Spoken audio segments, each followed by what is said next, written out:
Hey Guardians, here is a read-through of today's This Week in Destiny, the Twid for Thursday, June 15th in the lower year of 2023. Enjoy. This Week in Destiny, June 15th, 2023 by Hippie. What's going on, Hippie? This Week in Destiny, we're twiddling our way into more epic fashion, answering some Sandbox cues, and offering up a few other reminders that some folks might be looking for. Before we get into this week's shenanigans, however, let's quickly look at what we went down last week, in case you missed it. So last week we saw a new blog name, Who This, heralding in the Twid Walk Fashion Baby and a brand new Guardian Fashion contest. Grandmaster Nightfall's Heads Up starting this week. Supremacy returned to the Crucible. A very well-earned apology to Kali the Corrupted. And patch 7.1.0.2 preview. If you're curious what's inside the patch for 7.1.0.2, we'll put a link right above. You can check out my video and the information on that, or of course you can go directly to bungie.net and read it for yourself. Now for this week, here's what we've got. Pride at Bungie 2023 recap and a free emote, a nice little Sandbox Q&A to dive a little bit deeper into some of the most frequent burning questions. Iron Banner is back next week with Eruption. Fashion contest picks for hashtag drown in the drip. PlayStation times Destiny 2 crossover art roundup. What's new from our player support team with the new PSR and the weekly Destiny Art of the Week and Movie of the Week picks. Let's dive in, shall we? Pride at Bungie and Trans at Bungie say good morning. Say it back.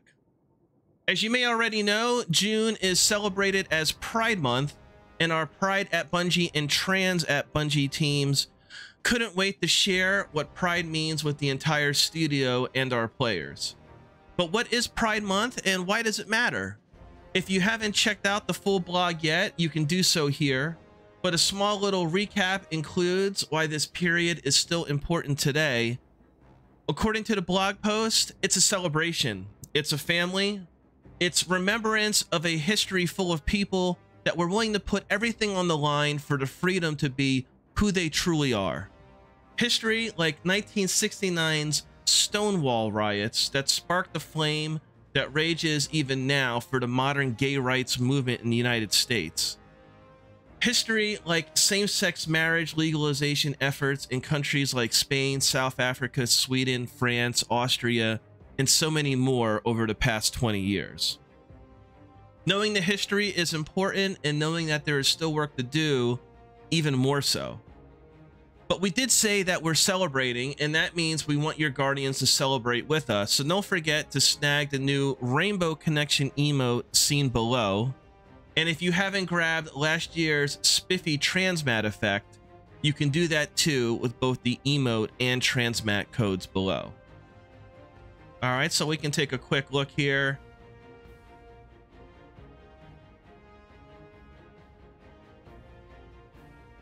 Very beautiful. So if you're interested in that, you can get the transmat codes here below. You can see the codes as follow. And then last year's transmat of Rainbow-y Glory, that is located right below that. You can also share with us your own celebration for Pride Month with @Destiny2Game and @Destiny2 Team. We'd love to see how you are celebrating this month.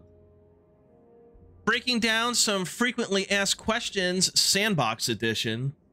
Earlier this month, we looked to the official Destiny2 Team account to ask for some questions and feedback about anything to do with abilities, build crafting, weapons, and more. You all didn't hesitate to share with us those thoughts that have been bouncing around in those noggins, and now we've gotten the team here with some answers to the most frequent questions we've seen. Before we dive in, this is a good time to remind folks this is an example of the type of content we'll look to feature standalone developer insight blog posts in the future, so keep an eye out. Abilities. Question. In PvE, ability uptime is very high and has increased despite global changes to base cooldowns. What are the current thoughts on the ability energy economy? Gameplay team answer. The ability energy economy is something we're always evaluating and adjusting. With the massive number of sources that can grant ability energy, it's always an area of concern. While we don't have any sweeping changes to announce today, this is a continual area of focus for us.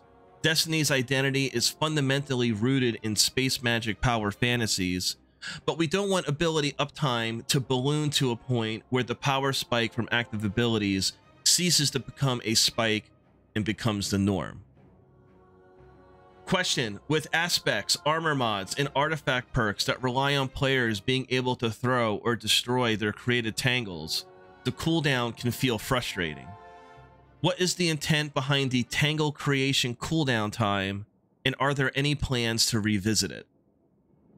During Strand development, we experimented with a significantly lower tangle creation cooldown time. When the tangle cooldown was too low, combat became extremely chaotic, with random explosions going off all over the battlefield.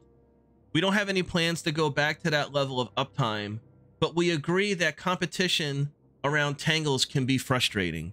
In Season 22, we're currently planning on reducing the tangle cooldown time from 15 seconds to 12 seconds. Question. Brood Reavers were intended to be the minion masters of Strand, but Threadlings can feel underwhelming in high-end content, especially with the potency of Suspend. Are there any plans to adjust this relationship going forward? We're working on a two-pronged approach to this problem in Season 22. We agree that it can be hard for Threadlings to feel valuable as combatant health increases in high difficulty PvE content. We also believe that Suspend is currently too strong in PvE. I mean, I called that shit out like it's as soon as we started playing Lightfall, man. And for it to go this long and not be addressed, I mean, thank you devs for letting us enjoy it. Everyone says they want to drop the ban hammer and the nerf hammer and make things unfun, but you know, Strand is perhaps the most powerful subclass in the game, specifically with the shackle grenades. So, you know, proof in the pudding right here in the Twid, we're going to see a correction to that grenade ability upcoming in Season 22. For Season 22, we're implementing a sizable increase in Threadling damage against PvE targets and reducing the duration and uptime of Suspend sources in PvE. In addition, we're making a change to the Brood Weaver's newest Strand aspect, the Wanderer, to address community feedback regarding its potency. I think another thing that needs to be addressed with shackle grenades and suspending is how they affect countering champions, right? So there are times where I would personally shackle, suspend a champ, and then immediately upon countering the champion with my weapon, the suspend will automatically go away, and or vice versa, right? The counter would go away and I wouldn't be able to do as much damage if I countered and then suspended. Have any of you experienced that? I'd love to get your feedback on it. Perhaps as we read further, maybe that's one of the community questions that was asked. But regardless, let me know your thoughts in the comments below. Question. How does the team feel about the current suite of grenades? Well, we all want grenades to feel viable. Some grenades are fundamentally better suited to specific situations or modes. We don't expect perfect equalization as a result, but we want to avoid situations where a single option is clearly the best across many different combat roles. For Season 22, we're making some small adjustments to the uptime of a few underperforming grenade options. As we move forward, we'll continue to evaluate and adjust both overperforming and underperforming options as needed for the health of the sandbox. Some grenades are fundamentally better suited to specific situations or modes. Here's looking at you, Arc subclass pulse grenades. Here's looking at you, Strand subclass shackle grenades. Here's looking at you, Void subclass vortex grenades. And here's looking at you, Solar subclass solar grenades. Question for the weapons category. Will hand cannons get a buff? Not quite to Shadowkeep levels, but at least something. Weapons team answer. Note that hand cannons have been touched several times over the past few years, and the current PvE damage numbers mean that compared to pre-Shadowkeep, they currently deal roughly the same damage per crit, and almost double the body damage. Reverting to Shadowkeep numbers would be a substantial nerf for anyone who misses a crit, which we're not planning to do. The overall balance of PvE has changed substantially over the last 2 years, though, and some weapons have suffered as a result. We agree, though, which is why hand cannons got an extra 20% damage in the Season 20 mid-season update. This didn't move the needle as much as we'd like. Hand cannons still struggle to find a niche in PvE. Their damage output is comparable to other weapon types, but reload speed in a smallish magazine make it painful to run out of ammo. There's some room to bump them up a little more against minor enemies, but what if they did what they looked like and became a primary ammo option for chunking down tougher single enemies? Here's what we're currently playtesting for a future season. Numbers may still change, along with a quick preview of specific hand cannons that we felt languished more than most. Increased reload speed at 0 stat by 15%. Man, there's nothing that deters me away from using a hand cannon, or any weapon for that matter, is when it's like base reload is abysmal, right? Like there are some hand cannons out there, I call it the doo-doo-doo, right? Because you see it, and the only thing that resonates through your mind is doo-doo-doo, doo-doo-doo. And it's like, I don't know, like, I love the realism at some of the weapon functionality, but just like reloading, man, I just want to reload the fucking gun and move on. You know what I mean? So it's good to see that this is going to be implemented, or at least they're working on it. So increase the reload speed at 0 stat by 15%. This benefit scales down at increasing stat, with 100 stat being unchanged. This is a substantial benefit to hand cannons with low reload stat, which includes several aggressive and precision hand cannons. PvE damage. Increased damage against minors, red bars, by 20%. Increased damage against majors, orange bars, by 75%. Heavy burst hand cannons. Change the Warden's Law legendary hand cannon to be the first member of a new subfamily, Heavy Burst Hand Cannon. This fires a 2-round burst and is overall much more satisfying to use than the previous version, while still benefiting from some of the unique properties of the original. I'm glad they changed Warden's Law. I tried to like that hand cannon, man, and I just couldn't hang. You know, I just couldn't do it. Did you guys find anything useful or beneficial about using the Warden's Law pre this upgrade? Let me know in the comments below. Love to hear your thoughts. Question. Kinetic weapons seem to be falling behind as builds get more intricate. Are there any plans or ideas to make them more interesting to help integrate them into builds? We've also noticed this. We've poked at the issue a little with the damage increase versus unshielded enemies and the kinetic tremors perk, but we've also prioritized shipping more strand and stasis weapons in the kinetic slot to equalize those numbers a little and ensure that all slots can tie into build crafting. We're continuing to look at kinetic and have something planned on a year of the final shape timeline that may make them a little more unique. but maybe it's time for that kinetic subclass. Probably not. Question: how's the team feeling about the current state of glaives? What about the exotics? We've got a substantial glaive tuning pass coming in a future season. Currently, this is on season 23, aiming to make them more satisfying to use, particularly in PvP. We're not happy with the current state of the class-specific exotic glaives and are making some major changes to them when we touch glaives all up. This will likely take the form of adjusting how players activate the exotic perk, along with some other changes. I'll tell you what, I was so bullish on glaives when they came out, and I used them exclusively, right? And then paired with certain exotics, Karnstein armlets with the Warlock, obviously Synthoceps with the Titan, the new exotic for the Hunter. There's a lot that you can build into, but unfortunately I found that the overall effectiveness, specifically in master content, and then obviously you want to bring those master builds into Grandmaster and see how they perform.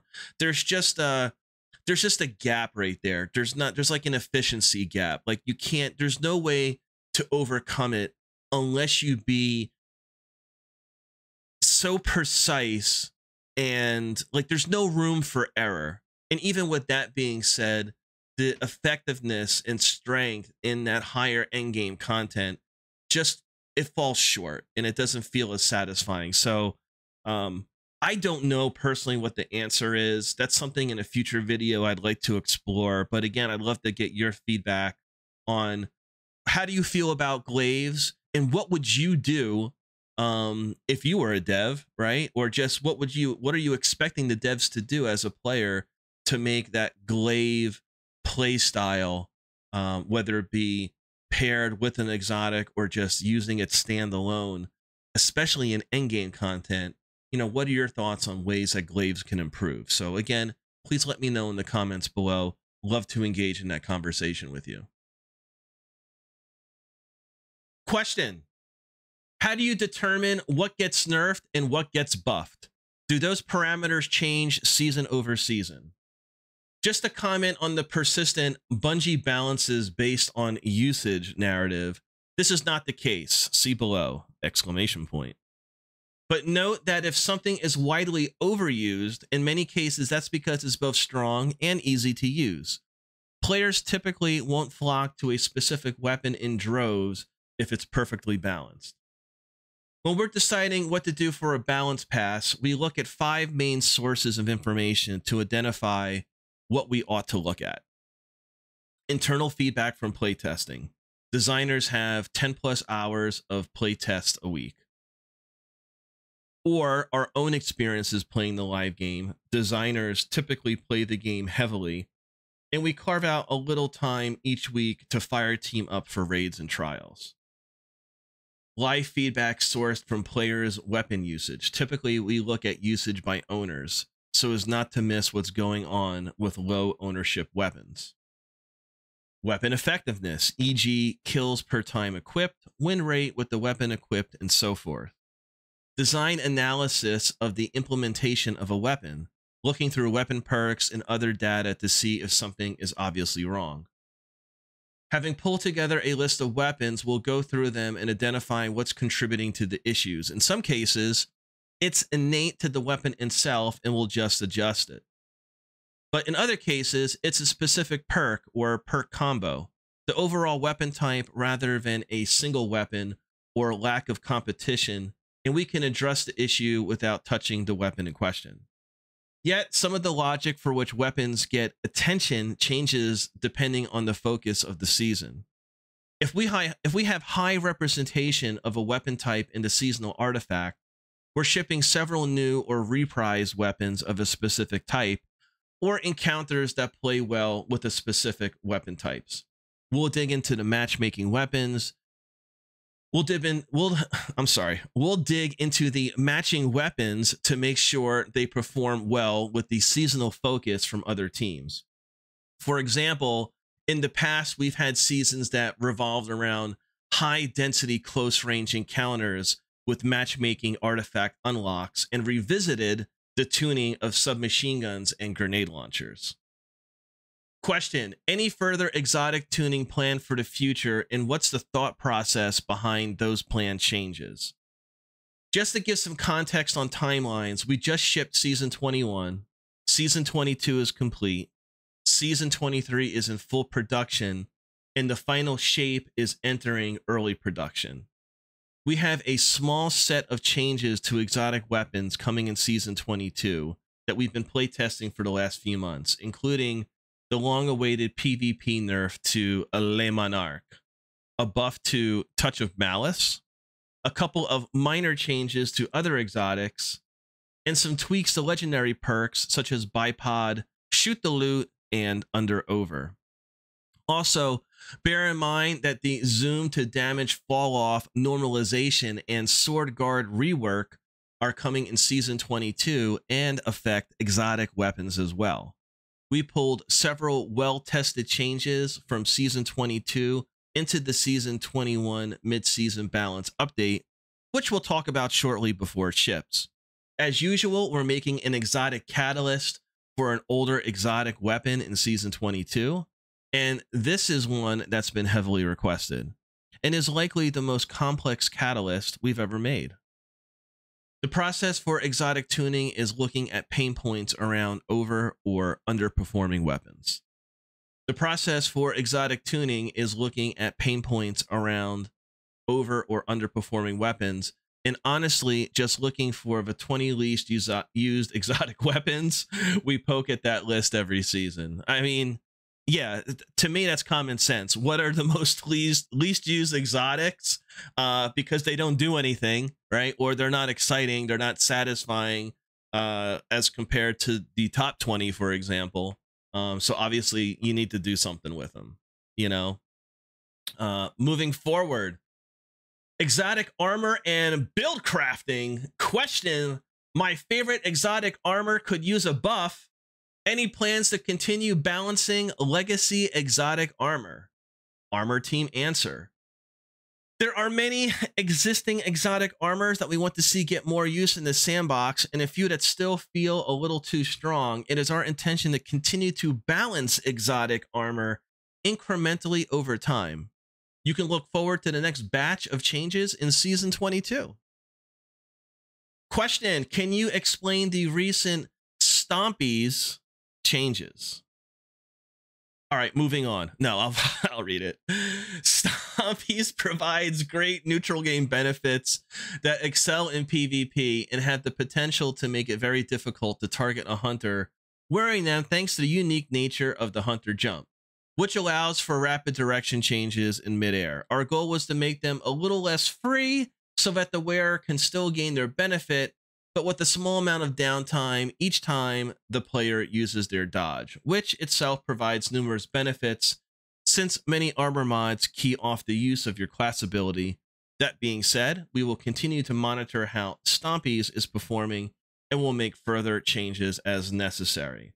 So what this is telling me is that they are going to buff Stompies in the future. So Hunter mains out there, are you going to get Stompies pre-nerf? No. But I think there's enough crying out there and enough concern that they will make an adjustment.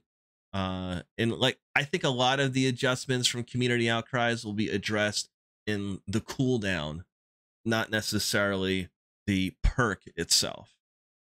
What are your thoughts? Let me know. Are you a Hunter main? Do you still use Stompies? Do you not give a shit? I mean, let me get your thoughts. I don't play as much Crucible as I like to. I've been focusing more on the PvE side of the game, with especially this season, Season 22, Season of the Deep. So love to get my finger back on the pulse there. Your feedback is appreciated. Question: are there any plans for more exotic armor interactions with exotic weapons like Necrotic Grip has with the Weapons of Sorrow. We feel these special connections between exotics are best when they are rare and a little bit hidden. That being said, we would like to add more of them to the game, especially for Hunters and Titans. Keep an eye out for the future. That's awesome. I love the synergy that Necrotic Grip has with exotic weapons. I think that's just, as far as build crafting and like power fantasy and you know, like bringing the lore to life with your play style, I think it's fantastic. And having that crossover even more so into using the Titan and Hunter class will be fantastic. So keep an eye out for the future. Good to hear, Bungie. Question: will we ever see any of the pre-light armor mods come back? We are paying close attention to how the current armor mod system is performing, as well as how it is being received. It is our goal that the base armor mods are straightforward and approachable. They should be the behind-the-scenes foundation of your build, not the star elements. We do want to experiment with fun and novel ways to interact with orbs of power, armor charge, and other armor mod systems, and plan to do so via the seasonal artifact.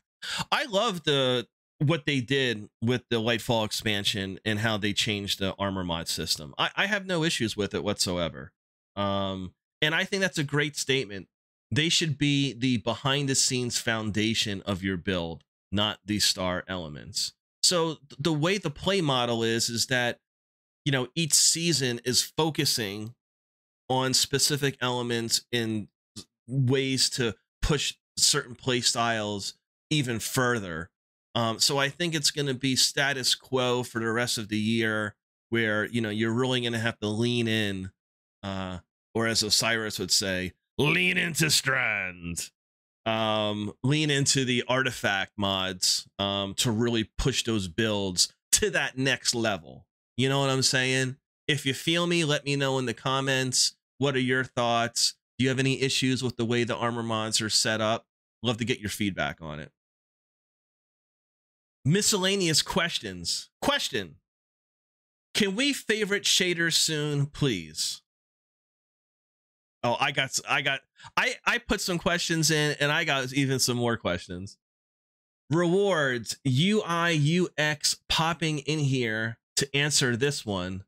We're hesitant to talk too much about complex features that aren't far enough along to attach to a specific release, but we are going to be sharing info on some new features in this vein real soon. Okay.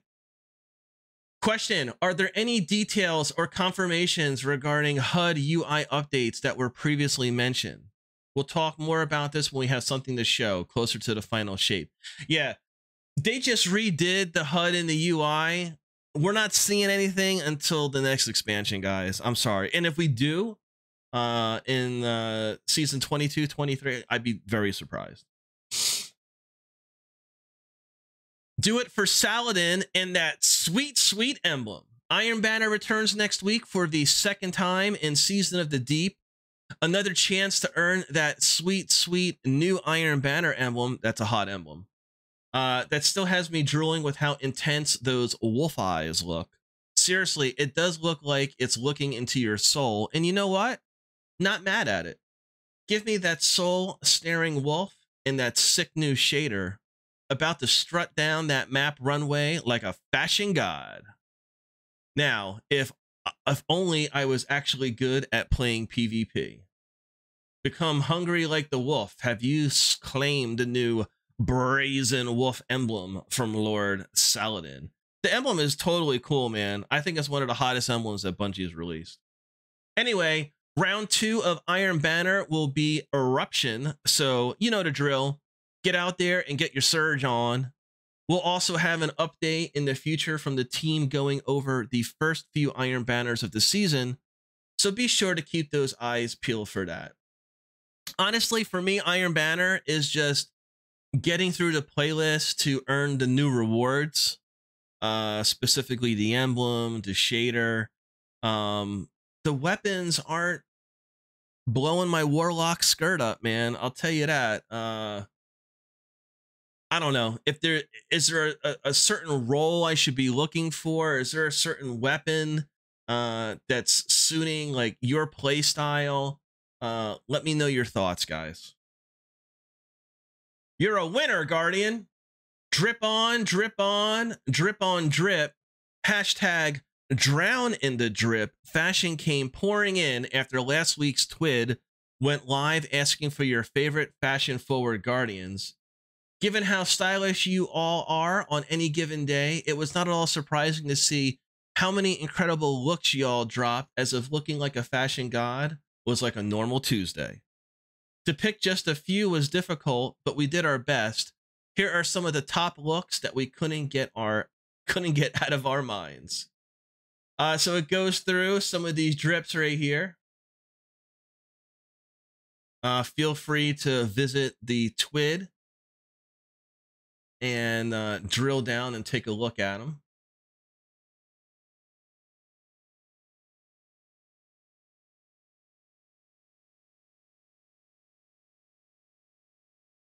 There's quite a few, and they're all great.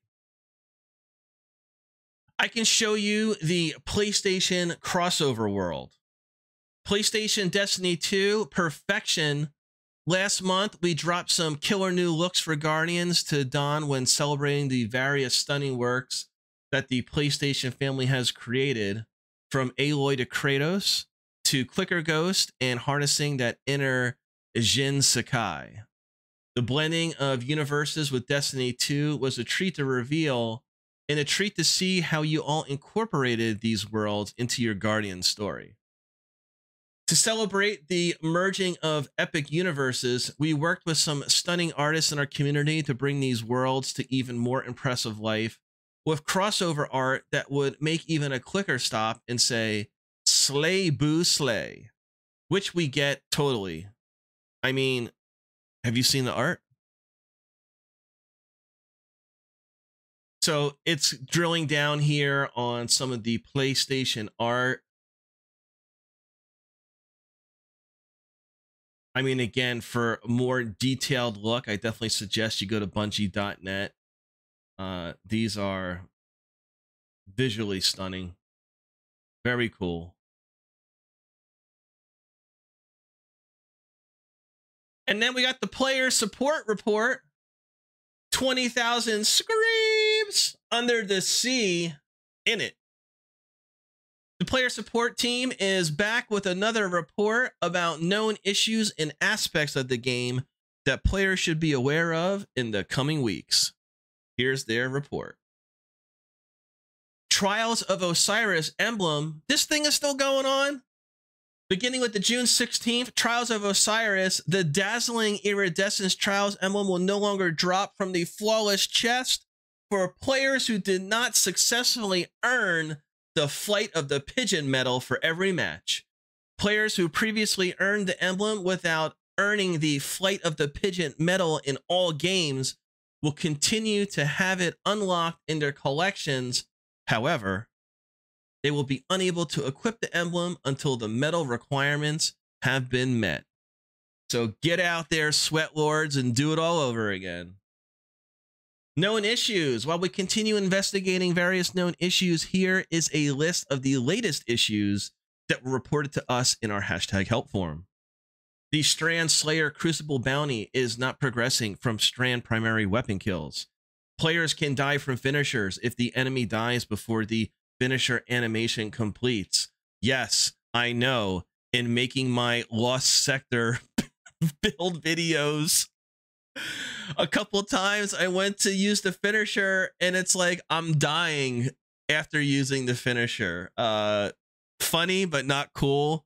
If you're interested or have not yet completed or looking at a different approach to completing Master Lost Sectors, whether it be Legend or looking just to check the triumph for your solo flawless run, be sure to check out the channel. For all the Lost Sectors, I have my solo flawless guides in there. And let me know what you guys thought about them. And let me know what type of builds. Did you use my build? Did you use a variation of it? Did you bring your own unique style to it? Please let me know. The Efficient Angler seasonal challenge is progressing inconsistently. Okay. The Crucible competitive placement series does not drop the Mercurial Overreach sniper rifle. Dexterity mods are not granting a benefit to weapon ready and stow speed. Players can get stuck outside of the final boss arena after self-reviving in Ghost of the Deep Dungeon. The Bump in the Night weapon pattern triumph requires the Season 17 Season Pass. The Warlock Courtier long coat chest ornament has a gap beneath the right arm. For a full list of emergent issues in Destiny 2, players can review our known issues article. Players who observe other issues should report them to our hashtag help forum.